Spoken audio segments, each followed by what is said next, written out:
Ishtile Namaskar. A very warm welcome to all the dignitaries, guests, friends and supporters of Tibet and Tibetans. It is a great pleasure to be here and be a moderator to such an expert panel with so much on-field experience and academic knowledge. With the launch of CTA's flagship report titled Tibet was never a part of China, but middle way approach remains a viable solution, it makes us understand that there are many oppressive policies adopted by China at the detriment of Tibet and Tibetans residing inside Tibet. As a prelude to a discussion, almost, Professor Anand said, Tibet ki azadi, Bharat ki suraksha. The freedom of Tibet is security for India. This is, in fact, one of the major contention in the bilateral relation with India and China. With this plenary discussion titled Changing Geopolitics, Why Tibet Remains the Core in India-China Relations, we intend to discuss and delve into various aspects of the bilateral relationship between India and China. One of the major aspects being the territorial disputes. However, what we do not, or perhaps loses significance, is the water feud, is the environmental concern.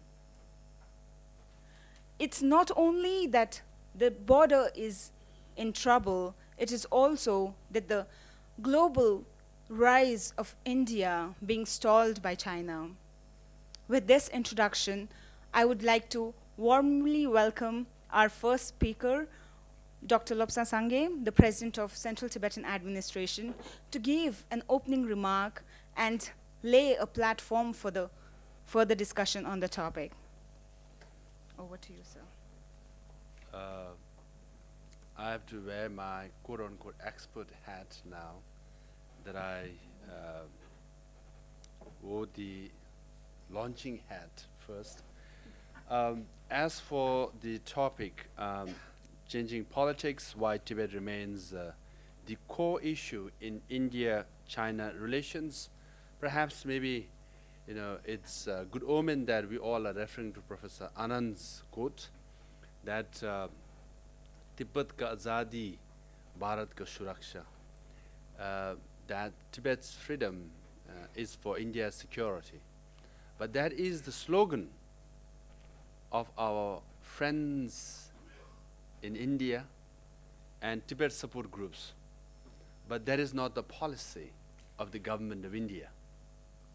And we would like to see that as the policy of the government of India, because President Xi Jinping has already said that the stability and security of China is dependent on stability and security of Tibet. Chinese president sees that to secure and stabilize Tibet is very important or crucial for stability and security of China. And that is the policy of the Chinese government, and Chinese government and Chinese leaders always tell the Indian counterpart that Tibet is a core issue for China. So far, the government of India and the leaders of India have not stated the same, that Tibet is a core issue for India as well. Now, if you go back to history, geopolitics, during the Great Game, when Tsar Russia, British India, and China were vying to control this part of the world, including Afghanistan, Xinjiang, Tibet, and Mongolia, ultimately they decided to divide regions, with Outer Mongolia under Soviet Union, Inner Mongolia under China, and Tibet went to China, and Afghanistan remains a troublesome area even now because it's the residue of the same great game that's going on or unfolding in that part of the world. Having said that, by giving up Tibet that easily, by the leaders of India. In fact, one can say that British India, even though brutal, had the correct strategic perspective on Tibet than later India. Because the young husband led a very brutal expedition in 1904 to Tibet to clear the path and control or consolidate trade routes between India and Tibet. Hence, the expedition went from India through Sikkim to Gyeongse to Shigatse to Tibet, killing hundreds of Tibetan people. Because British India saw the strategic significance of Tibet. And later, when India became independent, unfortunately, the Simla Agreement that was signed between British India and Tibet from 1914, renewed every 10 years, 24, 1934, 44, and in 54, it was renewed not between the government of Tibet and Lhasa and Delhi, it was renewed between Delhi and Beijing. And just briefly, China wanted that Panchil, later it was translated Panchil, to last for 5 years. India wanted it to last for 25 years. Ultimately, they agreed for 8 years. Now, if you add 1954 plus 5 years, is 1959. Tibet was occupied. If you add 1954 plus 8 years, 1962, India was invaded. So in the very Panchil treaty between India and China, which was touted and labeled as the major treaty which will bring peace and stability, a peaceful coexistence, was the document, was the plan of the Chinese government. So in that sense, from geopolitical point of view, China had a better idea and the significance of Tibet than Indian leaders. And even now, we see that unfolding. With Tibet under occupation of China, now we all know the Chinese government or Chinese presence in Pakistan is significant. We all know what's happening in Sri Lanka, what happened in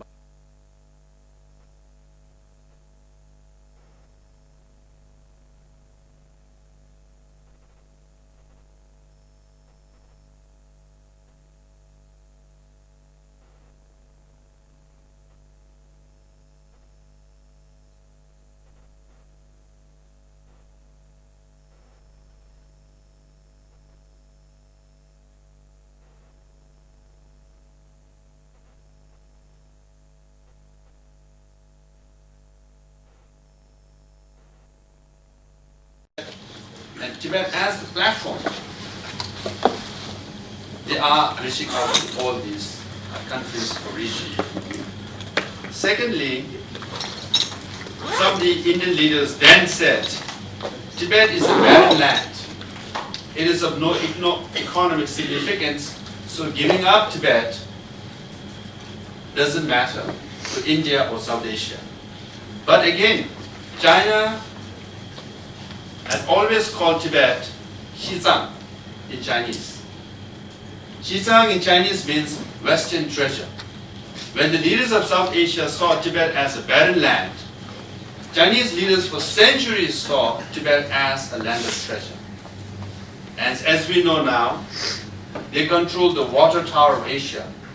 10 major rivers of Asia flow from Tibet. From Indus River to Sutlej to Brahmaputra to Mekong, Irrawaddy, Salween, Yellow River and Yangtze River. Now, I don't want to put it lightly. The term India came from Indus River. But 40% of Indus River is a direct glacier melt of Tibetan glaciers. Meaning we have 40% ownership of the term Indus, thereby India as well. But we never claimed. So anyone who sells with brand India or made in India, as Prime Minister Modi ji would like to call, we don't claim 40% over it. But all for centuries we have been saying Tibet is the water tower of Asia. Now when we read in the news about distribution of river or water between Pakistan and India, Indus and Satluj, we are the historical witness to it.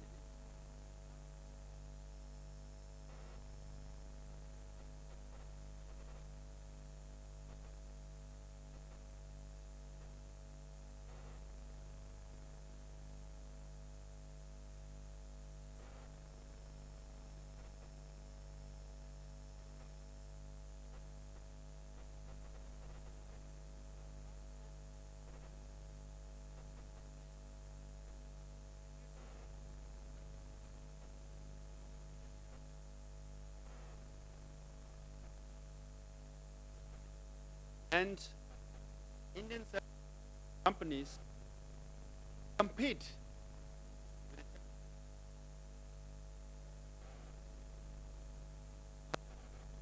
gadgets, because if you look inside Chinese manufactured cell phones, what you have is battery made out of lithium. Some say 70 to 75% of lithium of China comes from Tibet. When they extract lithium, it's very complicated. You have to use a lot of chemicals. You have to generate a lot of heat to extract lithium.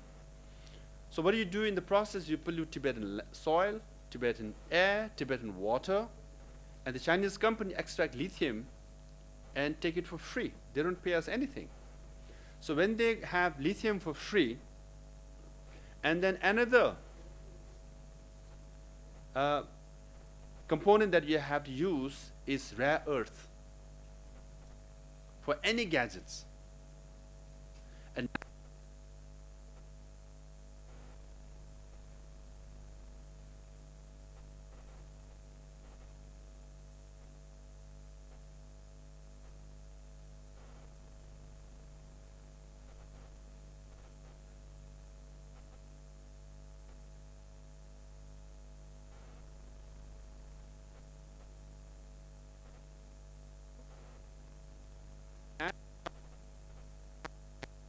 hundred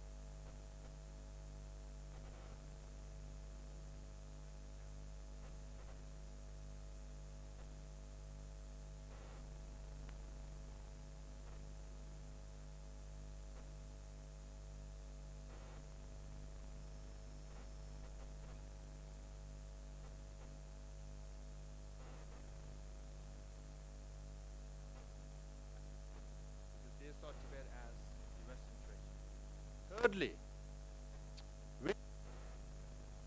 monopoly is Buddhism.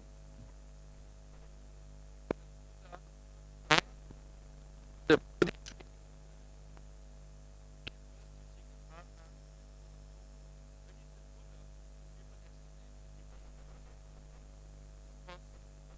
people in Nepal claim he was born in Nepal. I acknowledge that.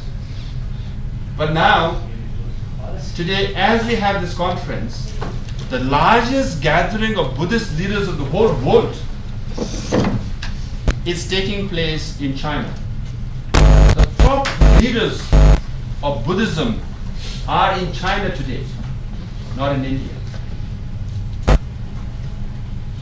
Now all these Buddhist leaders, they are in China because they see China as the promoter of Buddhist leaders or Buddhism and not India.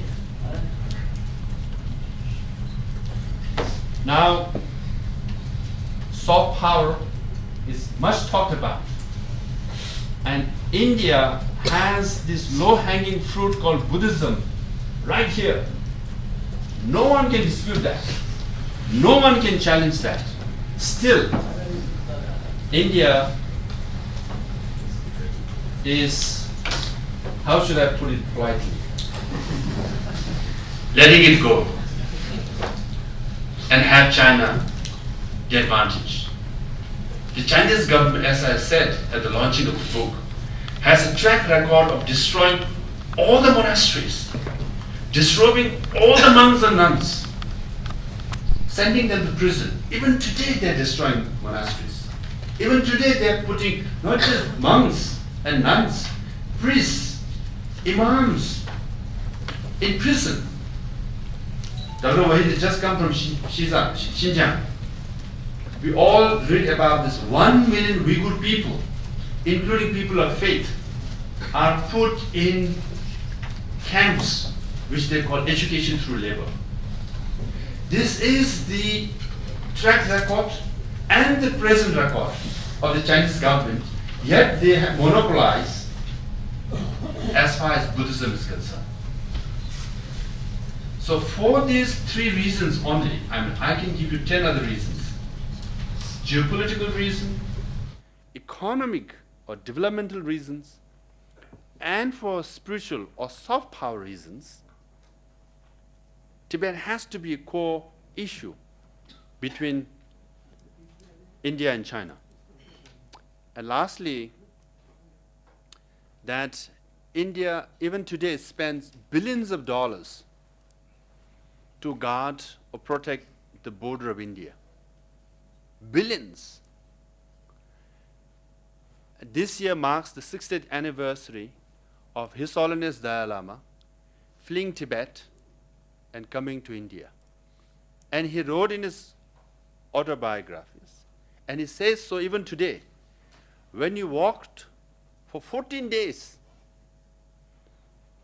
when he was nearing the border of India, it was so difficult to find Indian policemen or Indian sepoys because there were hardly any, because the border was so peaceful. There was no need for border guard. Finally, he meets small group of security personnel, Indian security personnel, to receive him. He said he was so relieved. Finally, he found one small group to receive him. Now you have lakhs and lakhs of people in the border, spending billions of dollars every day or every year. Now the election fever is coming, and the discussion is all about bread, butter, and shelter to the poor people. How can we provide free education to the people of India? How can we provide free care to poor people of India? How can we provide employment to the youth of India? But you have billions of dollars spent on the border, which was not the case from historical point of view. So for these reasons, India should respond, not lead, should respond to the Chinese leaders and say, you say that Tibet is a core issue for China. We agree. Tibet is also a core issue for India. President Xi Jinping says stability and security of India, stability and security of China is dependent on stability and security of Tibet. We say the same thing. Security and stability of India is dependent on stability and security of Tibet. Give genuine autonomy to Tibetan people, and it's a win for you, it's a win for Tibetans, and it's a win for us. Hence, let me conclude by saying Tibet is a test for India, for Asia, and for the whole world. If you are for Gandhi and Ahimsa, then you have to be for Tibet, because we follow Gandhi and Ahimsa. If you are for democracy, we follow and we practice democracy. If you are for human rights, we seek human rights violation in Tibet is going on. If you are for justice and freedom, then you have to be for Tibet. You cannot say, I am for Ahimsa, but not for Tibet. You cannot say, I am for democracy and human rights, but not for Tibet. You cannot say, I am for justice and freedom, but not for Tibet. If you are for all these, then you have to be for Tibet. And I hope Delhi Darbar will agree that in Tibet is a core issue between India and China's relationship. Thank you.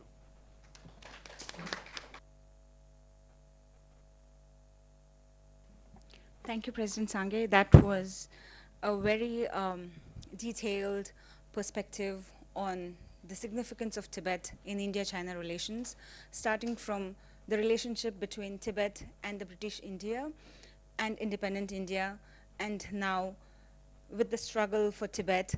We hope that this discussion will bring out many more other aspects. I just wanted to let the audience know that we have a question and answer session towards the end of the plenary discussion, and we'll take your questions later. Now I would like to call upon Professor Madhuri Sondi, one of the oldest and, permit me to say, the best friends of Tibet and the Tibetan movement. Professor Sondi is the director of ML Sondi Institute for Asia-Pacific Affairs, and she is the founding member of Tibet Swaraj Committee, New Delhi, and also founding editor of Young Tibet. She has, to her credit, many publications, the latest being Martin Buber and Basanta Kumar Malik, Towards Inter-Civilizational Dialogue and Peace. She will be talking on significance of Tibet in India-China territorial disputes. Over to you, Professor Sondi.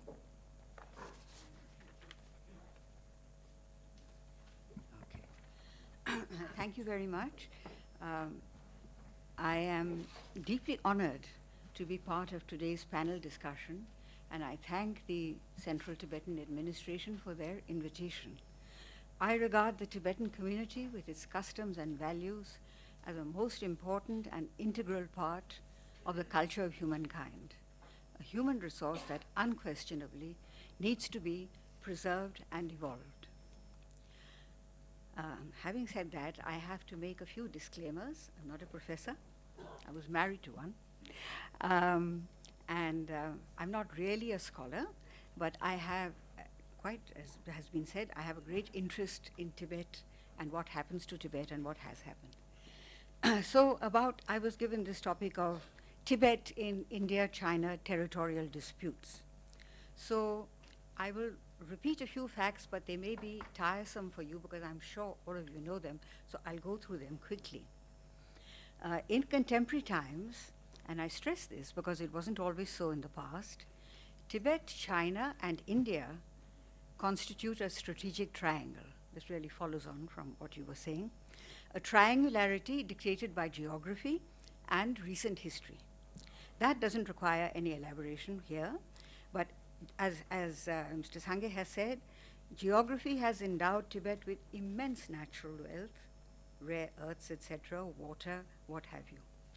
And the Chinese want to integrate Tibet into China for these resources, to provide Lebensraum, or living space, for her dense population, and for the immense strategic advantage for the Tibetan plateau, which the Tibetan plateau provides, especially over the countries of South and Southeast Asia. Although in contemporary times both China and India are described as civilization states, India is more of a salad bowl, a diversity in an overall unity, whereas today's China is somewhat like a roughly blended soup, driven as she is by a compulsive need for homogenization. Elliot Sperling, a Tibetologist, was fond of saying, when in China, ethnic minorities, every now and then they are sort of paraded in front of everybody, and they present song and dance pageants. And so they may have different costumes, but the dance movements are all the same. So that's the kind of homogenization, even in culture, which the Chinese are trying to achieve. Now, if as today's report emphasizes, and I got a version off the net, Tibet was never part of China. I've done something to it. Then China's... Shall I just go there? Shall I go there? It's okay. Is it okay? Okay. If then shall I go there?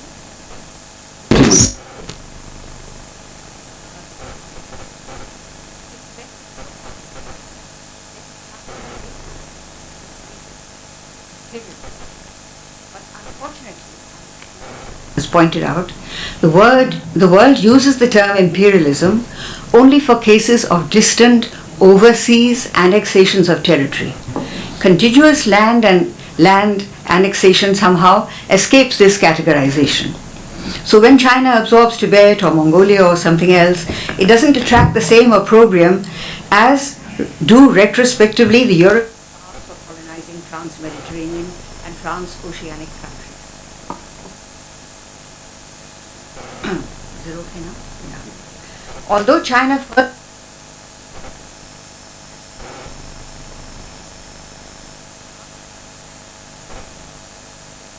she relies on certain arguable versions of history.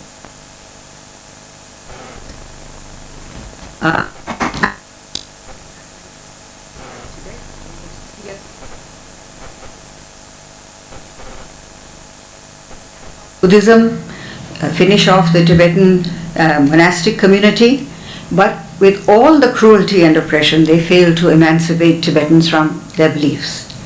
Today, given her own distancing from orthodox Marxism, China prefers to infiltrate and control religious institutions while undermining the socio-economic conditions that support them. And we have heard how they are having this meeting in which they are going to talk about the connection between Buddhism and economics and Buddhism and this and that. That is typical of the way they infiltrate and undermine a system. The methods for achieving these ends, of course, have been spelled out in today's report, and that includes gerrymandering Tibetan provinces into Chinese provinces, imposition of Chinese administration, etc., takeover of land, I don't need to say all these things, subversion of human rights and Sinicization of Tibetan culture, and most of all, democratic infiltration, Han democratic infiltration. At the same time, China lays political and territorial claim to the entire cultural universe of Tibetan Buddhism.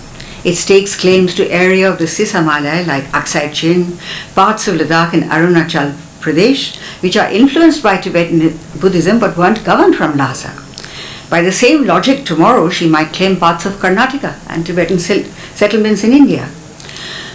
Over time, this is the triangle, the first India-China-Tibet triangle, but over time there has developed what may be described as a sub-triangle, nesting within the first.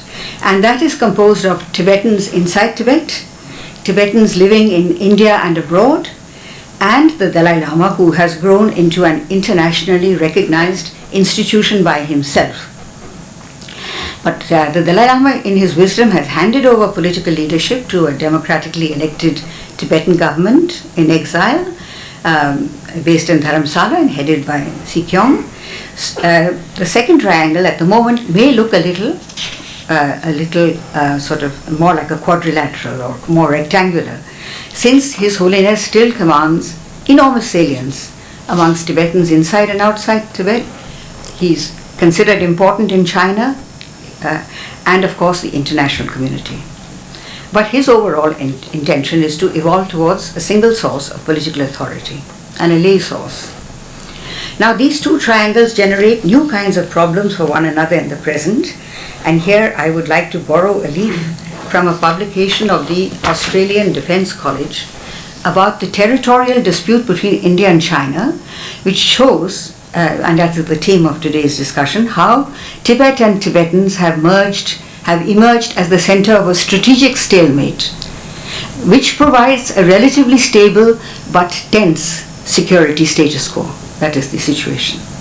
This is not quite the geographical buffer which Tibet used to play the role of in the past. It's not a buffer zone anymore in that sense. It used to distance rival Asian powers from one another. But today's stalemate is the result of different checks and balances. I'll touch on this at the end. The stalemate has lasted for almost 60 years, but it may be developing some movement as of today. How am I doing for time? Only 5 minutes. Okay, then I better come to the end of it straight away. Excuse me.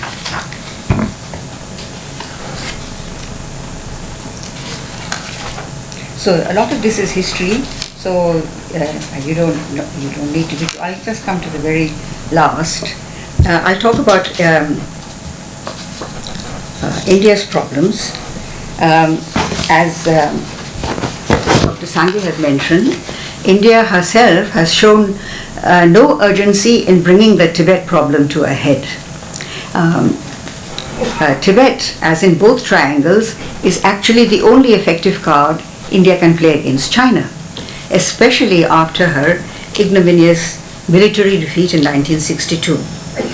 But there is no satisfactory explanation for why India not only refrained from taking up the Tibet issue at the UN much before 1962, but positively discouraged other countries from doing so. And we don't raise this matter at Asian forums either.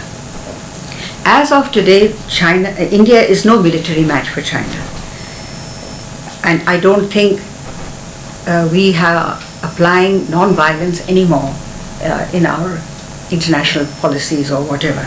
That was with Gandhi at one time. Not only does China have the second strongest military in the world after the United States, but her location on the high plateau of Tibet, now bristling with airports, railways and road communications, gives her incomparable geographical and logistical advantages. Recently, India has made serious efforts at improving her infrastructure and communications and shoring up her defenses, but she has a lot of catching up to do. And we may recall that on the 10th of August 2013, when the Shyam Saran report about the willing surrender of hundreds of square miles of Indian territory to China and Ladakh was submitted to Defense Minister in those days, Antony, and there were leaks of talks of about some 654 square kilometers of territory ceded to China over the years, and that of course has whetted her appetite for more. She's a little hesitant right now to ask for more because now you come to populated territories, and they're always more difficult than just what you referred to as barren tracts of land. Incidentally, that remark was made with regard to Ladakh, not Tibet. China also seems to have a matching card against India, a nuclearized Pakistan, under the effective control of an army and host to numerous terrorist organizations. And Pakistan has also ceded territory to China in Kashmir, helped her in Afghanistan with her Obor project, allowed the building of Gwadar, the port in Sindh, and herself acquiesced in the Belt and Road scheme. Though with regard to the latter, one is now beginning to hear some rumbles of discontent. India has always, wrongly as Professor Sondhi was wont to say, regarded Pakistan as her main security threat. And Bharat Karnad, in his recent publication, Staggering Forward, has also critiqued the overhyped supposed menace from nuclear Pakistan. China is the real problem for India. Now, despite the multiple intrusions across the border, neither China nor India have shown much interest in seriously disturbing what this scholar referred to as this status quo along the northern border over the past half century. It has a strong trade relationship, tilted in favor of India, but nevertheless substantial enough to act as a deterrent to much military adventurism on both sides. Despite pinpricks or worse, the overall situation between the two countries seems to demand preservation of the status quo. And periodic incursions across the border seem to be part of the package. Now I must come to the end because we're running out of time. So I leave out what I was saying.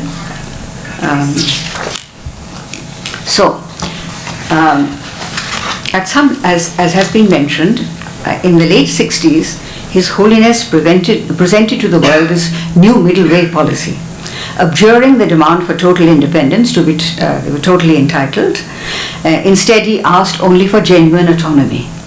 This was followed by several fact-finding and explorative Tibetan missions to China, but they didn't lead anywhere, as everybody knows, and they petered out. More recently, after years of planning, the Kashag has launched the 550 Vision in 2017, which has been popularly translated, I hope I'm right, as hope for the best and prepare for the worst. Is that right? This vision statement aims to maximize the CTA's efforts to resolve the Tibet issue in 5 years, based on the middle way approach, if they can, As I understand it, the Tibetan demand would be for guaranteed internal freedom, return of His Holiness to his home. Otherwise, or at the same time, if this doesn't happen, the exiles have to cultivate the resilience to sustain the Tibetan freedom struggle and preserve Tibetan culture for the next 50 years if necessary, I would say even longer. Also, on the dialogue front,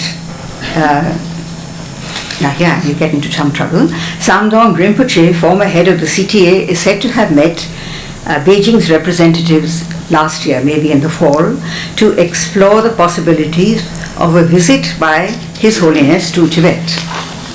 Other Tibetan demands, and of course, as I say, they want internal security, Tibetan as the main language, removal of all Chinese immigrants from the plateau. I'm not privy to the actual conversation, so I'm willing to be educated, contradicted, or whatever. However, there's one more thing. According to an Al Arabiya report of 21st October, that is a few days ago, published from the UAE, and it doesn't seem to have been picked up by the Indian press, the head of a recent 5-member parliamentary delegation confirmed to the press there that there are ongoing backdoor talks with China with the blessings of the Indian government. So this looks as though it might be a coordinated explorative effort by China, India and Tibet towards breaking the stalemate. This is just guessing. However, there would be caution and reservations about dealing with a power not famous for adhering to its promises, as Dr. Sangye pointed out, about which Tibetans certainly don't need to be reminded. One optimistic assessment of India's recent security and diplomatic moves is that it is raising its defense cooperation with the United States to the highest possible levels short of a defense treaty, thereby preparing for the long run while avoiding serious conflagrations in the interim. But again, security analysts all argue for and against a position, and since I'm not one, I just quote both. So, Bharat Karnad, in his recent book, Staggering Forward, has expressed skepticism about the extent of America's commitment to India. He regards it as not very serious. So, my conclusions, if I may just take another minute.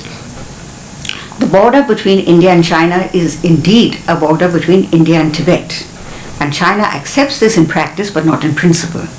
The centrality of Tibet to the India-China dispute is undeniable.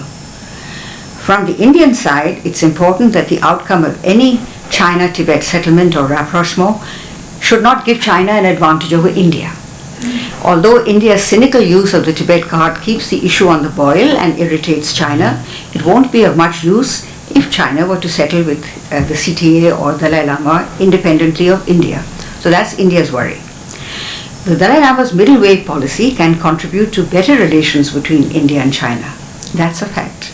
Every mountain height and pass in the Himalayan border will cease to be a bone of contention if Tibet is at peace, autonomous, and demilitarized. If China settles with Tibet in the form of granting some autonomy, she'll probably not devolve responsibility for security and borders, and perhaps, but the Tibetans may well have autonomy in their internal affairs. As a postscript, I may touch on a couple of points. His Holiness often emphasizes the importance of studying history, and that is the past Chinese and Tibetan history. One may add cartography to effectively, and these are both to answer, because China sort of backs up her claims or her aggression with historical and with history and cartography. And the second point I want to make is not only for Tibetans but all who have to deal with China, which is practically the whole world, that though it's important to understand China's political terminology and her modus operandi in international relations, we should adhere to our own narrative and not use China's Middle Kingdom-centered concepts. If one uses the other self-description, one has already conceded half the victory. As a Jesuit priest in another context advised me long ago, never use anybody else's toothbrush. And thank you very much.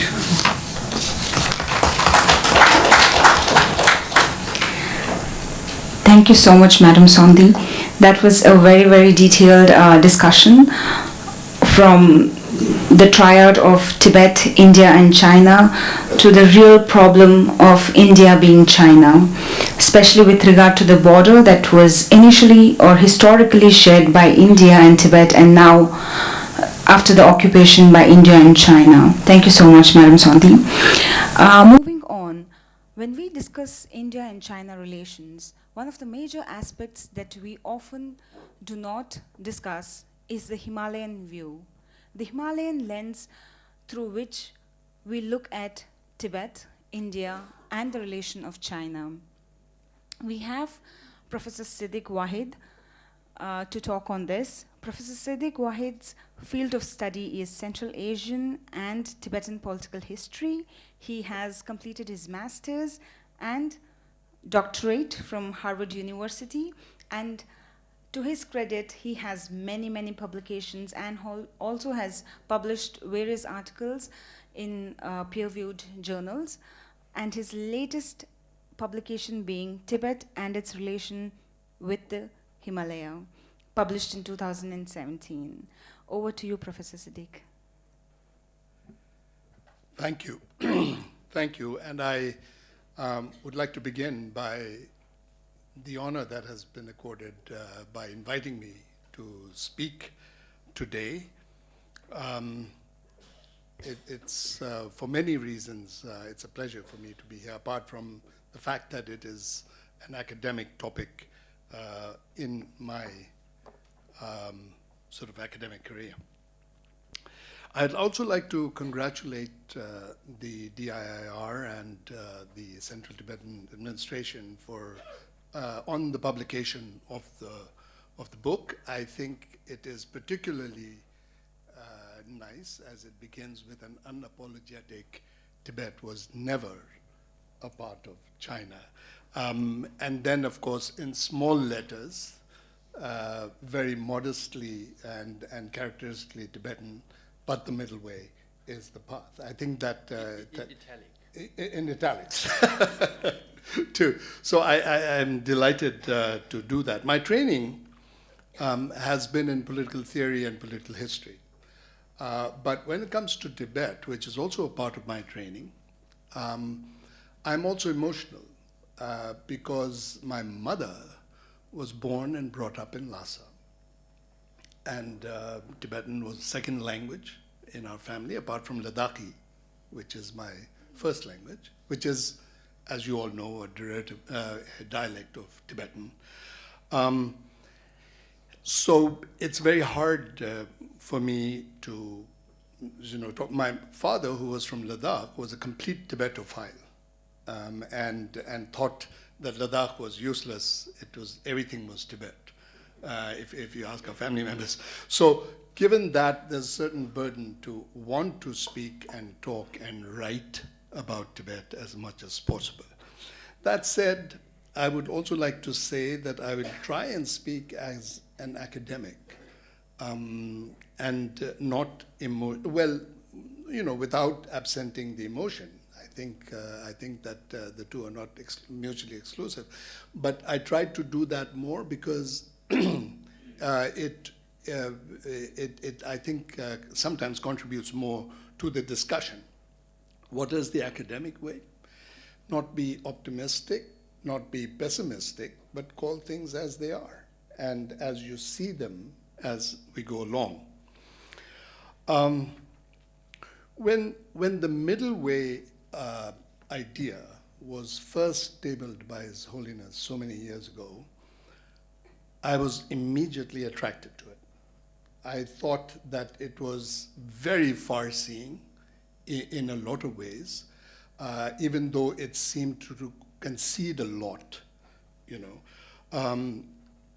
and I thought that this really gave hope because this was an insight and an idea that the world, I think it was in the 80s, so, we were not there yet in terms of how we thought about it, but it was very insightful. If you think about where, sort of theories on politics are today, it was very, very far-reaching. So it really caught my attention when the vilification of His Holiness the Dalai Lama, our precious Dalai Lama, only increased when he proposed this. If you take a look at it, the sort of rhetoric out of Beijing and all official Chinese communications were very strong and very hard. And I thought that that was very curious, because what had His Holiness done? He had conceded the main Chinese point is that you are a political part of China. I mean, this was, and in a very pragmatic way, he has said, okay, fine. His response, however, was, or further response was, all we are asking for is genuine autonomy. I mean, I don't think that there's anything in the socialist democracy book that denies that. There is nothing in the capitalist democracy book that denies that. And why? Why this vilification? And then it struck me, and I think I made this point about 5 or 6 years ago at another gathering at Delhi University to celebrate Tibet and its contributions. And I think it was because if it was going to be granted to Tibet, it would have to be granted to Xinjiang. If it was going to be granted to Xinjiang, it would have to be granted to Mongolia, perhaps to Manchuria, and perhaps to the south of China, where Yunnan touches the borders of South Asia as well. And when you look at that, you know, it takes away almost 2/3 of territorial China, a big threat, you know. And I think that if you look at it in that way, it threatens China's biggest sort of argument for homogeneity. You know, it is, after all, 95% Han. So where do the 5% count in population? You know, and why should it count in population, even if they are, as the Chinese claim, 56 different nationalities within that? So I think that we should bear that in mind when we do, because it spells a progression of world history and the idea of the Westphalian state, which East and West, North and South, have accepted without argument since the 17th and 18th centuries. So I think that that kind of thing that happened was, you know, in many ways, a huge challenge for China to think about having 2/3 of its territory suddenly, you know, loosened, if not totally independent. And I think that that is something to bear in mind whenever we try to struggle for justice in Tibet. That said, we cannot sit back, obviously, and just say, okay, and give up. So what are the factors, I think, that will favor the middle way in the near future? And I just want to sort of talk about 3 things that I think are very important. First of all, globalization.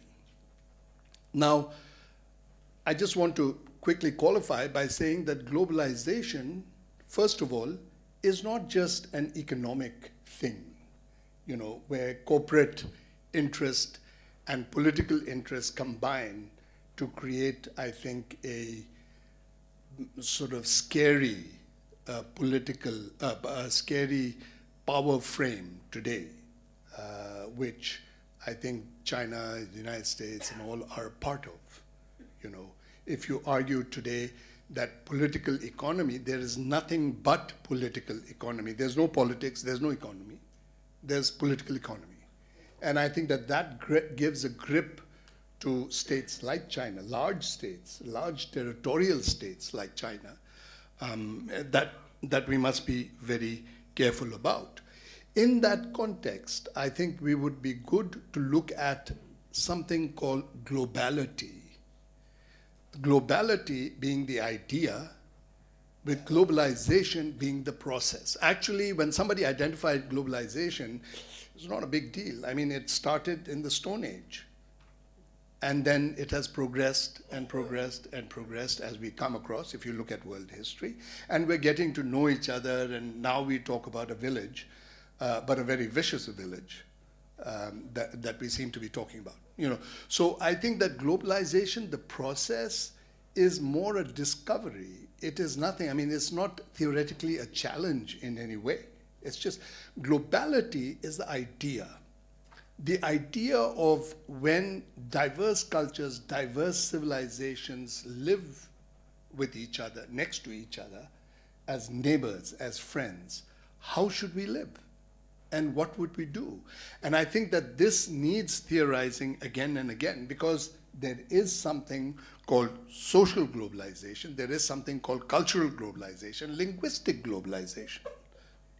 I think, and so this is something that I think we need to talk about more and more as we go. Another reason is, given what China is, I don't say who, but what China is as a state, as a territorial, powerful territorial state, and given what India is as a territorial state today, I envision, and this is the Himalayan point of view, the entire Himalaya from Baltistan, remember, in Pakistan, which is Tibetan in language and culture, all the way to Arunachal, being a zone of conflict, unless we address it now. And it will be a zone of conflict because, thanks to the 50s and the late 40s and the 50s, is that now India and China are facing each other. And India has to live with the mistakes it has made, not small, as to what this confrontation will mean in a territorial state which is being weaponized by the day, and also the small states around it. So I think that the diversity and the complexity of the Himalaya is not understood, particularly in India. And of course, for the Himalayan states, one of the first things that I say is that the Himalayan states owe a lot to Tibet.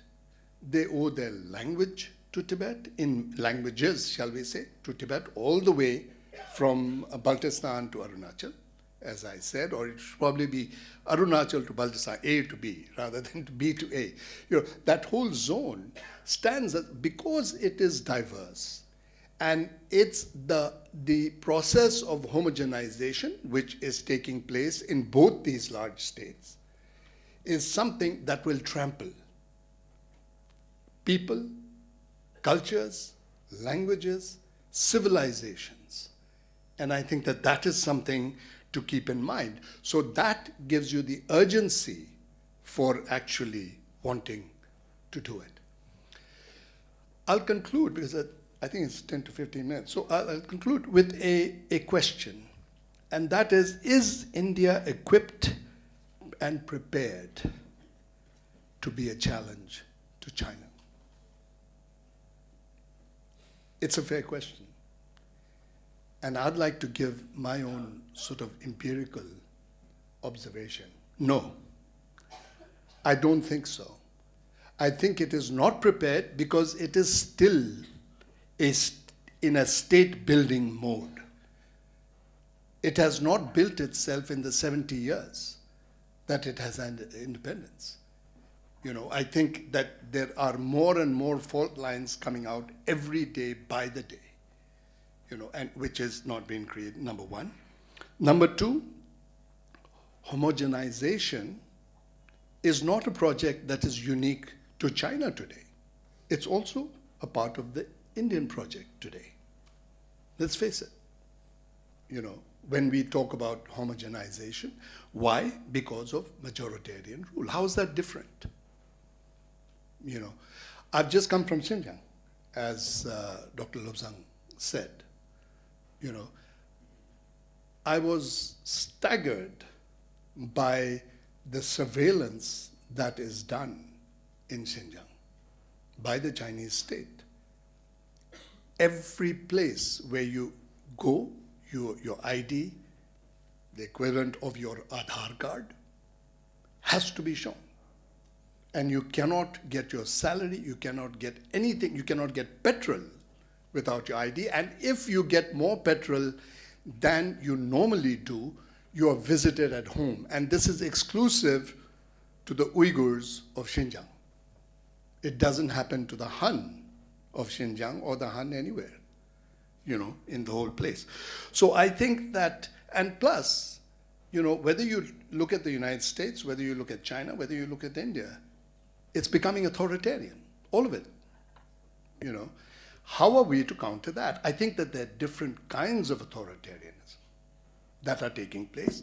But, so I think that, it's very difficult to sort of see how we need to address it in black and white terms. I know that Tibetans have to place a lot of hope on India. But for that to happen, India's trajectory needs to change. It needs to change so that it can have a Himalayan policy. And if it can have a Himalayan policy, then perhaps it can have a China policy which is Tibet-centric. Not because it is doing any favor to Tibet, but because I think it will make sense for India itself to do that. How does India corral the Himalayan populations, or how does South Asia, because let's not forget Pakistan, Nepal, Bhutan, all have Himalayan populations, How do these sovereign nation states, corral the Himalayan people in order to have a Tibet policy which will then make sense to China? I really look forward to the discussion, but I'll stop there, I think, because I've taken up my time. Thank you.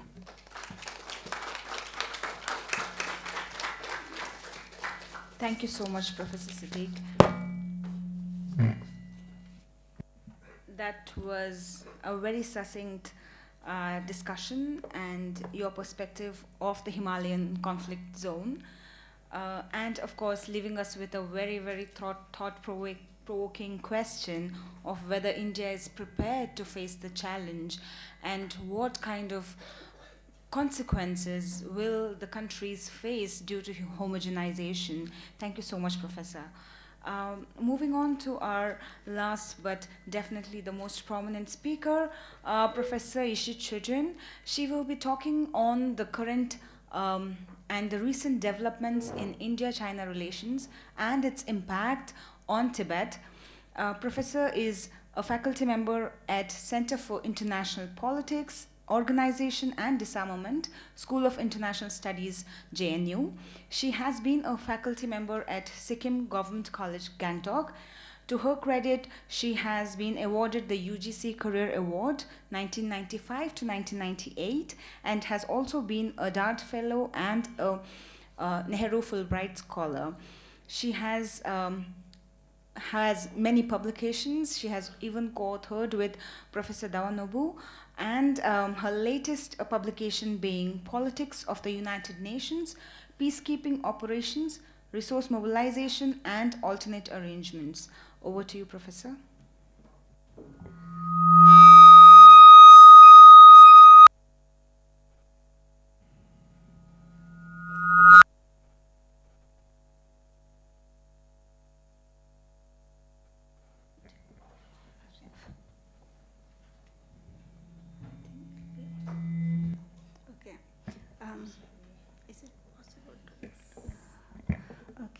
Thank you very much for the Central Tibetan Administration for inviting me today and be part of this discussion.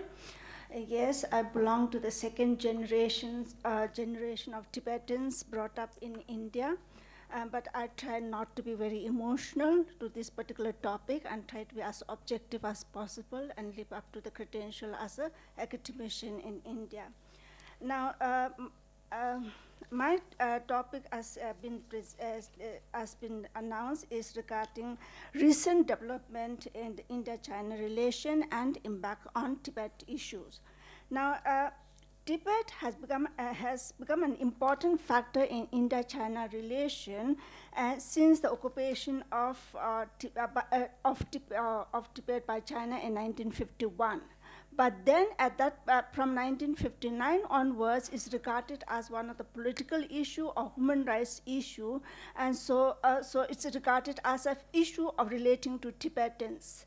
But now, in the present time, it's no longer Tibet issue as an issue for Tibetans alone, because it is not just an issue of human rights or the political rights of the Tibetans, political freedom for Tibetans, but a host of other issues are linked to the Tibet issue in the terms of border question, climate change, environmental degradation, water sharing problems, and above all, in the present time, the geostrategic calculation, which become a very important factor in India-China relation.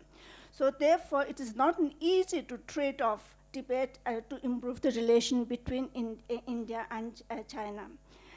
When the national uprising took place in Tibet in 1959, it was not due to the geopolitical calculation that India received Tibetans and Dalai Lama in 1959. It is a civilizational link between Tibet and India, which made India to host the refugees and host Dalai Lama in India. The far-sightedness of Nehru's policy in terms of establishing various Tibetan settlements in India and specific education institutions in India enabled Tibetans to preserve and promote a unique Tibetan culture and religion, and India never attempted to assimilate Tibetans into the Indian mainstream society. Not only India did not use Tibet as weapons to deal with China, but also tried to minimize the possibility of other countries using Tibet issue to settle score with China at the initial stage. Indian government restricted in terms of Dalai Lama's interaction with the outside countries up till 1970s, and also anyone who wanted to visit the Tibetan settlements at the initial stage required the permission of the government of India to visit those settlements. All the foreign aids and assistance to Tibetan refugees in India were done through the committees controlled by the government of India. So in a sense, at the initial stage itself, India did not attempt to use Tibet as a cart to settle the score with China. India has been very successful in reconstruction of Tibetan society in India. India should have projected this great achievement of India at the international level, but it did not do so, I think, in deference to the sensitivity of China. The internationalization of Tibet issues since 1990s is not due to the India's design to embarrass the China. The travel restriction on Dalai Lama and exclusion of Tibetan settlement and establishment from the interaction could not be sustained in the globalized era. Nor it is in India's power to restrict the use of Tibet issue by the Western countries to settle score with China. Nevertheless, with the détente in relation between India and China in the globalized era and increased economic and diplomatic interaction, that India did follow the policy of appeasement towards China, just like all other countries of the world. India government imposed restriction on Tibetan activities here in India. Even meeting between the Dalai Lama and Indian leaders became a rare event. India tried to restrict the negative fallout on India-China relation of popularity and support of Tibetan cause in the Western countries by restricting, for example, celebration of the award of the US Congress Medal to Dalai Lama.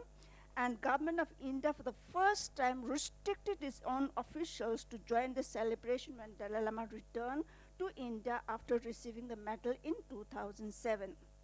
the suppression and harsh treatment of Tibetans during the protests against the hosting of Beijing Olympic Games in 2008, it was another indication of China's appeasement policy towards China. Only when when the border talk reached a stalemate and the relationship strained, did India revert back to the traditional posture of being tolerant towards the Tibetans' activism in India. The high-level interaction between Tibet and Indian leader resumed with the visit of Foreign Secretary Rao to the Dharamshala in July 2010. Since then, the government of India been escalating between the hard and soft treatment of Tibetans in India depending upon its relationship with China. This is quite understandable, as the objective of foreign policy of any country is to promote its own national interests. But apart from the political issue, the Tibet issue is linked to India's concern about the climate change, environmental degradation, and water sharing concerns of the 21st century. The growing deforestation and desertification of Tibetan plateau has far-reaching consequences for India. And environmental degradation in Tibet causes high wind speeds, more severe droughts, less snow, unpredictable climate in India. The downstream countries like India also affected by the health of the Tibetan watersheds, as well as hydropower projects at the major rivers in Tibet. All these have negative effect on China. That's why it is very perplexing why India has, as Dr. Lobsang Sangela said, why Tibet was not made a core issue by India, because it's no longer an issue relating to Tibetan human rights or for the Tibetans, but it's an issue directly linked to the Indian people and Indian prosperity. Apart from these factors, now in the present time, the geostrategical calculation of China is the latest dimension to Tibet's issue in India-China relationship. It started with the recognition of Tibet as an integral part of China in 2003, which inadvertently opened the opportunity for China to claim Arunachal Pradesh as the southern Tibet. And the trade-off of Tibet for Sikkim did not reduce the tension between the two countries. It further escalated the complex border issue, and add to this factor, India's project of road and belt scheme also has a geostrategical calculation. All this put India in a very tight situation. So it is in India's interest not to trade off Tibet issue at the altar of friendly relation with China and the pressure of China. Nor should Tibet issue be equated with the issue of the Lama's reincarnation. Tibet issue involves a Tibetan national identity, Tibetan spirit, and even if India found it necessary to trade off a Tibet issue for its own national interest, the people of India, specifically the people of Himalayan regions from Ladakh in the west to the Arunachal Pradesh in the east, would not allow it, like that of Tamilians in Tamil Nadu did not allow the government of India to sacrifice Sri Lankan Tamilians at the altar of friendly relation with the Sri Lankan government. After all, India is a democratic country which needs to take into account the voice of its own people. So in conclusion, I would say the question of Tibet is not fading away into the relic of history, nor it is a final solution appears to be in the horizon. It is here to stay as a major issue relation between India and China for a long time. So it is India's interest to take in Tibet issue as a core issue and try to find a dignified, just, acceptable solution to the Tibetan issues. Thank you very much.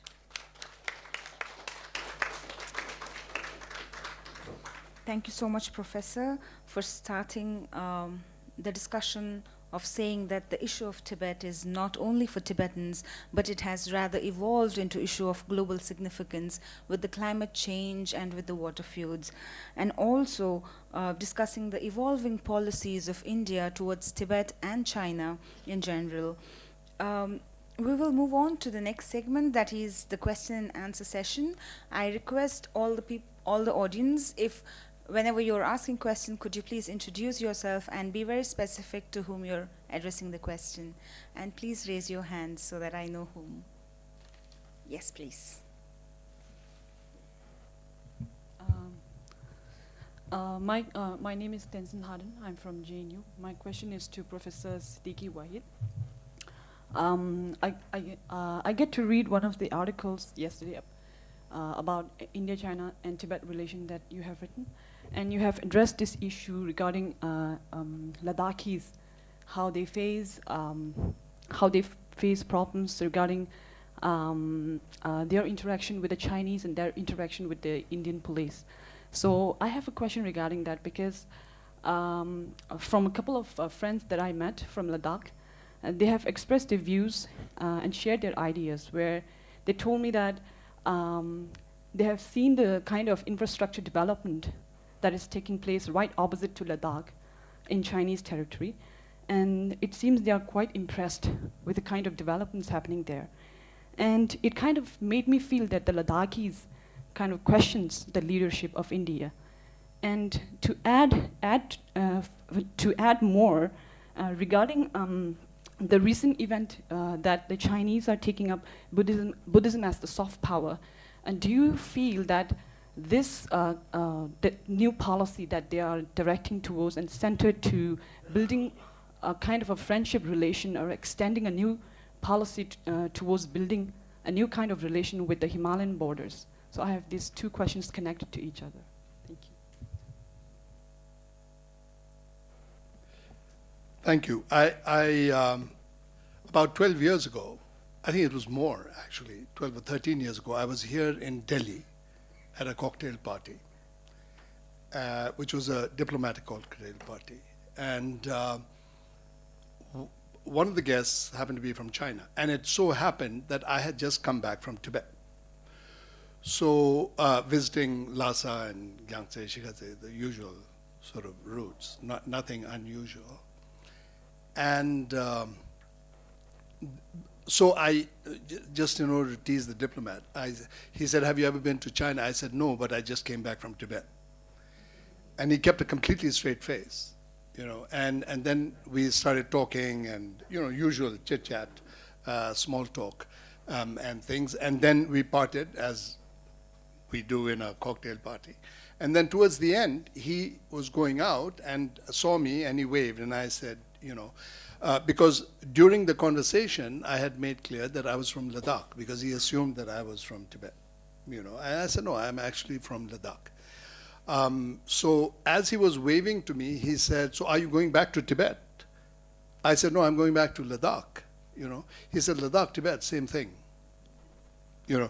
And this was at a diplomatic party. It couldn't have been more undiplomatic to utter. And today, when the Doklam incident happened a year ago, 2 years ago, they cited actually that they could make trouble in Kashmir, meaning Ladakh, if Delhi did not watch it. I mean, that was the claim. So does China have a friendly policy towards the border? Yes, because I don't know which article you're citing, but I had an occasion to go to the border, right up to the border, where Demchok, where just across a ravine, not even a river, it was just a ravine, were the lines for the Chinese, and I saw the development there. And they watched us. We were in a car going, and had reached to Phu, the sort of upper grazing pastures. And we had gone 2/3 of the way. And the Chinese vehicle on the other side obviously was watching us all along, and it caught up and beat us to our destination. while they had begun after we had gone 2/3 of the way. That's the quality of the roads. And of course, at night, Demchok was, I mean, nothing there. It was very, not only that, but there were a few, I mean, I interviewed a few nomads and so forth on, obviously on this side of the border. And they were saying that during the winter months, the Chinese would come in, infiltrate into this about 2 or 3 kilometers and give them feed for their animals, and then go back. So the nomads' argument was, if they give us feed, what's so bad about them? We don't understand. That's one. The other incident is not very far from Demchok. There's a monastery which is still inhabited,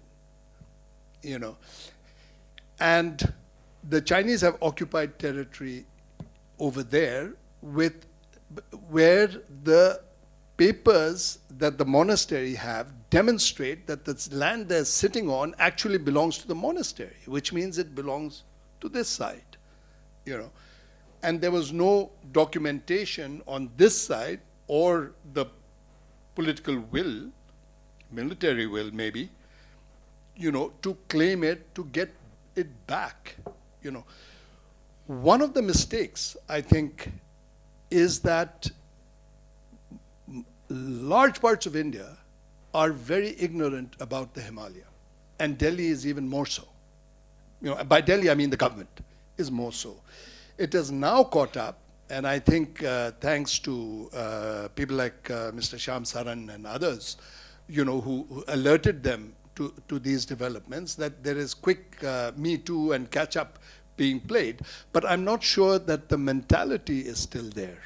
So, I mean, to answer your question, yes, I think that they have a policy. It's not visible to me because that's not my field actually of study as to what it is, but friendly wooing, yes, very much so. And I think that it needs to be. I think in Arunachal, another person who, so this is second-hand information, many people in Arunachal said, hey, listen, if Delhi continues to treat us the way it is treating us, then we might as well go to China. I mean, what's the big deal? They seem to have lots of money to throw around, and that they do. So I think it's another compulsion to actually develop a policy first, and then after having developed a China policy, make it Tibet-centric. Yes, please. Hi, my name is Divita. I work in the development sector. My question is for Dr. Sanghe, but I would invite comments from other panelists as well. I wanted to know whether the middle way approach, what does it say about the future of the Tibetan people outside of Tibet? So how does it balance their aspiration and right to self-determination with the fact that the Tibetan community in India is now, the third or the fourth generation and has struck deep roots, however restrictive it might be, and the fact that the social re-engineering that China is sort of carrying out in Tibet that, all of you have alluded to in some way. So what about the self-determination of the Tibetan people given this context? Thank you for the question. As far as Tibetans in exile are concerned, purely empirical point of view, we are just 2.5% of the Tibetan population of Tibet. So 97.5% are still in Tibet. Hence, CTA's priority is to regain genuine autonomy for the Tibetan people in Tibet. So 97.5%, 2.5%, you can clearly see the difference. Number two, in 1992, a statement was made that the day Tibetans are granted autonomy, CTA will be dissolved and Tibetans in exile will be simply ordinary Tibetans, period. So my position is not to restore in Tibet. So, my position not to be Hamid Karzai or So it's dissolved and given a choice to return to Tibet as ordinary citizens. It's being made very clear. So our objective is to have genuine autonomy for Tibetans in Tibet. Now, of course, yeah, third and fourth generation Tibetans are coming, deeply rooted.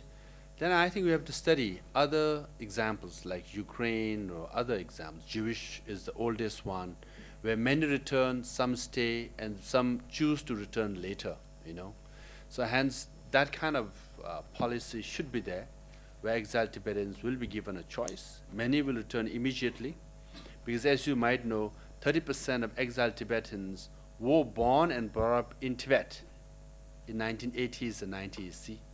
So they have come from Tibet. And then others, for various reasons, will go back, and some will choose to go back later, and some might stay on in various places around the world. So yes, right to self-determination, but for 2.5%, which is of secondary concern for us. 97.5% is our primary concern. Now, adding to Siddique's comment about Ladakh and whole of Himalayan region, for 60 years, Tibetans have been saying, what happened to Tibet could happen to you, to India, we've been saying. And India has been saying, well, what happened to you is bad, we know that, but it will never happen to us. Now we see what's happening in Pakistan, what's happening in Nepal, what's happening in Bangladesh, Maldives, Sri Lanka. What happened to Tibet is happening all over. India and Bhutan is also under tremendous pressure. And then if you look at the border regions from Ladakh to Himachal Pradesh, there was an article in Himachal because of the heavy snow, even now, in September, October only, the road from the India side is blocked now. The only supplies that they can get is from Tibet, and they're getting it. Now, how would nomads feel? Because I have seen photographs of border of Nepal, where the fencing was here this year, but the Kathmandu was so far away during winter, and all the the supplies that the villagers needed in the border of Nepal was brought from Tibet by the Chinese government. And next year the fencing moved in. Year by year the fencing changes, it keeps coming inside, because the border people never see the Kathmandu. They see all the Chinese products and all the Chinese supplies, kerosene, wheat, everything you need. And we talk about in international relations, we talk about border as being this fixed land and territory, but I have been to border too.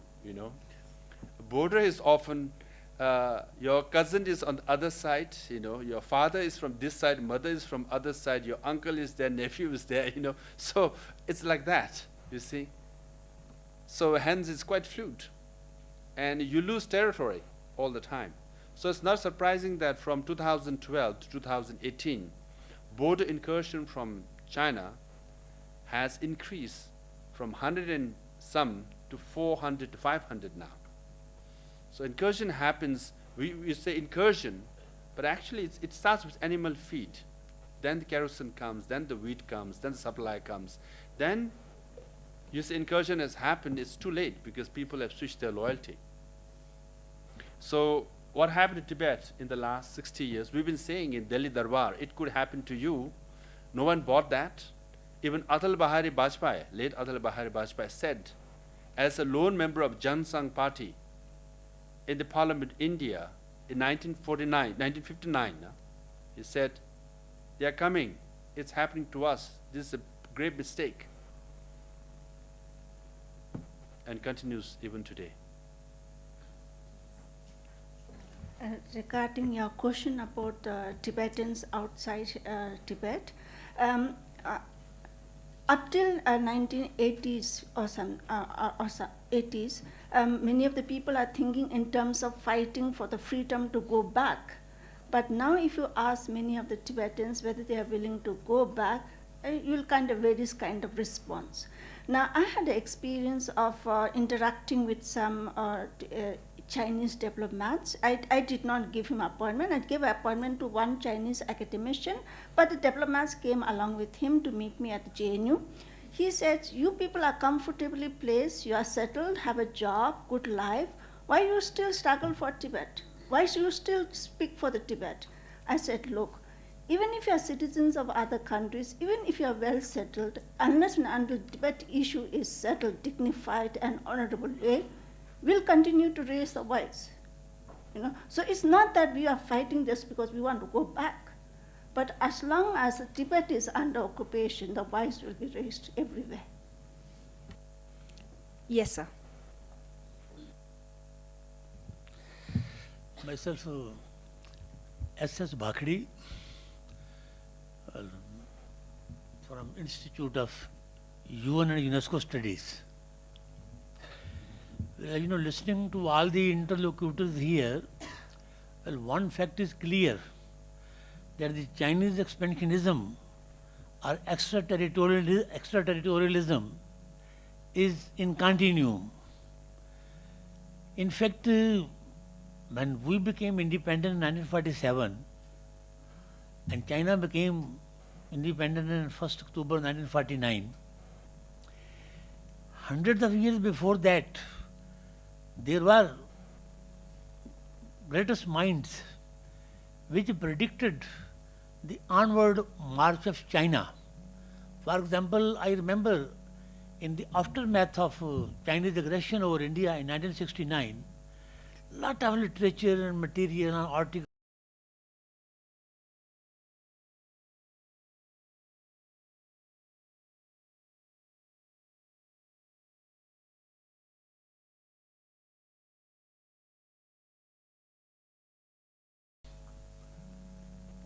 soon after he finished his wearing, he concluded that India can be one day a victim of Chinese aggression. And again in 1898, Swami Vivekananda again said, if and when British leave India, there is every possibility of China invading India. And in 1950, Sri Aurobindo of Pondicherry similarly warned the government of India about the Chinese intentions casting its covetous eyes on the sacred soil of India. But everybody quotes now, Sardar Patel's letter on November 7 of 1950, the 7th stanza letter, in which he too made all the forecasts and predictions and exhorted Nehru government to convene a conference to consider India's China policy vis-a-vis Tibet and all that. And the gentleman just mentioned Atal Bihari Vajpayee's very scurrilous condemnation of the then government. I was present in the parliament that day, 1959.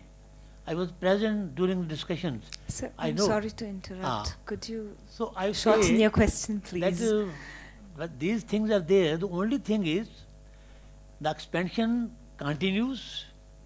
Now China wants to build a road from Lhasa to Kathmandu, from Lhasa to Thimphu, and already it has penetrated into different countries all around, in the periphery, in the ocean, and its presence is, tremendous all over. Yes, sir.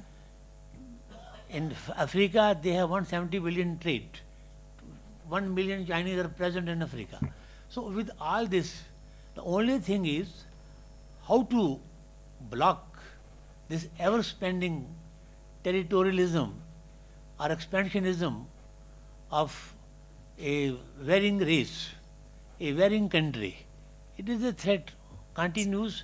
The only thing is we did not act alertly and boldly, strongly and forcefully when annexation of Tibet took place in 1951. Yes, sir. Had we acted alertly and boldly, China, instead of casting its covetous eyes on Tibet or India, would have turned to some other adventure in the early 50s, Yes, sir. instead of allowing it to come and occupy it. Right, sir. I'll take yes.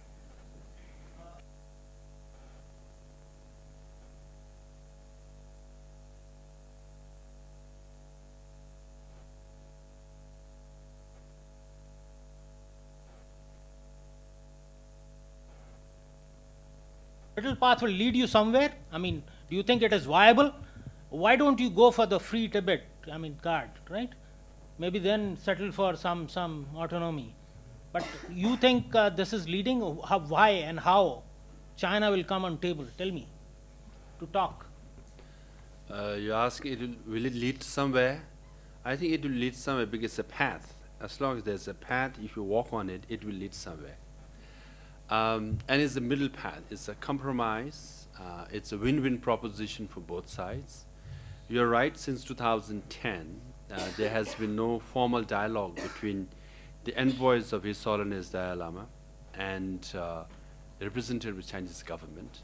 But we remain hopeful that it will lead somewhere very soon. Why we will not pursue independence, as I said, historically Tibet was independent. Under international law, we are entitled to have self-determination. But, Chinese government insists that unity and territorial integrity and sovereignty of China cannot be compromised. That's the bottom line. So His Holiness Dalai Lama have said, yes, we agree with that. We will agree with that, provided you give us genuine autonomy. And number two, we pursue ahimsa, non-violence. Once you pursue non-violence as your process, then you have to talk to find a solution. When you have to talk, you have to find a common ground. And the middle path is the common ground. But they are not willing to talk to you. Pardon? They don't recognize you. China doesn't recognize you. I'm talking about you and CTA. Am I right? Yes. Okay. And they are not willing to talk to you for last so many years, right? So what, how, why they should come on table and talk to you and Mr. Dalai Lama? Why? His Holiness the Dalai Lama. Okay. Yes. As you said, they will not talk to me, as you said, presently. But as you yourself said, from 2010 to 2002 to 2010, they talked. Envoys of the Dalai Lama and representatives of the Chinese government talked for 9 rounds of formal dialogue. Why did they talk in that period? Can you explain that to me? Because it is in China's interest to solve the issue of Tibet in the long run. Was it because there were uprising in China, in Tibet? That's the reason they were talking? There were uprisings, but the main reason is Tibet was an independent country, and Tibetan people in Tibet continue to dispute and challenge the repression of the Tibetan people. And also, in the eyes of the international community, China lacks credibility as far as Tibetan people are concerned. So for various reasons that they talked. And we do believe that there will be talks in the future as well, because ultimately the Chinese government and China has to solve the issue of Tibet. Otherwise, Tibetans in Tibet will continue to resist. Sir, I'm so sorry to Is interrupt. needed again to bring China to the table to talk? What do you mean? Do you think another uprising in Tibet is needed to make China come to table and talk? No. The very occupation of Tibet itself was illegal. So, whether they are uprising or not, the Chinese government has to solve the issue of Tibet. Now, as it is, there are uprising in Tibet. There are. 152 Tibetans have burned themselves, committed self-immolation. One in March of 2018, latest one. So when Tibetans are burning themselves, that shows the level of resistance. At the same time, there are a lot of other protests for spiritual reasons, for basic human rights, for environmental reasons. Protests in Tibet is continuing in all parts of Tibetan plateau, big or small. So resistance is continuing. As Mao Zedong himself said, wherever there are repression, there will be resistance. And Tibetan people are proving Mao Zedong's statement right. Thank you. So just tell me Sir. one No, I thing. think we'll move on to Why another and question. how? Thank you. Thank Sir, you. Thank you. Yeah, you can ask the question. Thank you, Chair. It was an interesting and fascinating discussion. I'm Dr. Keita. I teach Chinese in JNU. My question actually is to Professor Yeshi. It's basically like a comment rather than just a question.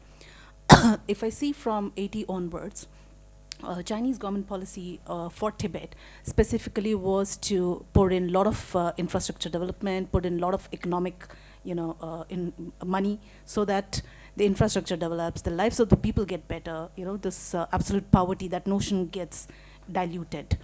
But if I see from 2008 onwards, especially after the Tibetans revolted, there is an understanding in the Chinese government that economy or money itself cannot resolve the problem of Tibet. I mean, Tibet issue cannot be solved by just pouring in money. And so there seems to be a deviation in terms of looking into religion, that's Buddhism, as he was talking about, as the main factor of diluting the whole process. So probably this whole linkage of Buddhism from Tibet to Nepal and to India as well seems to me as a kind of another strategic approach to dilute the Tibetan issue, which is one of the core issues now being raised as, okay, you are suppressing the religious autonomy of the people, so religion is not being practiced. So probably the government is doing that as a strategy. How do you see the progress next? I mean, because of course monetarily they could not solve it, so Tibetan identity became a real issue. Now if you move into Buddhism as a religious factor to dilute, where would that lead to? That's just... So in a sense that as a human being, just the material fulfillment of one's desire is not sufficient. So in the context of Tibet, definitely the material prosperity which China brought in Tibet did not lead to the lead to the integration of Tibet willingly with the Chinese. Similarly, this issue of religion as a way of trying to bring them to the Chinese side is not going to solve the problem. The basic issue of Tibetan identity and Tibetan spirit is being crushed, and everybody knows it in Tibet. And that's the reason why they go to the extent of self-elimination to express their resistance. So in a sense that until you find a honorable, an acceptable solution to the problem, the resistance will continue. Despite of whatever policy tactics China may adopt, the resistance will continue both inside and outside Tibet. Thank you so much. Due to time constraints, I will have to conclude this wonderful discussion. My sincere gratitude to all of you, and especially to the people who have asked questions. I'm sure you might have many more questions. We will request the panelists if they can extend 5 to 10 minutes of their time and during the high tea, and so that the discussion continues. Also, I would like to say that the issue of Tibet sometimes sounds very, very less of hope, but I think, and personally after discussing with all the panelists, it appears that the issue which began with the freedom of Tibet and the freedom of Tibetans has evolved into a global issue, and therefore the solution, one of which that we have proposed, the Central Tibetan Administration is standing for, the middle way approach, succinctly detailed in the book, seems to be a very, very viable solution. And I request that when you step out of the hall, please, if you would want to read, take a copy with you. And before we conclude, I would want to request Sikyong Lobsang Sengye to please hand over a token of gratitude to all the panelist members for their time and their discussion.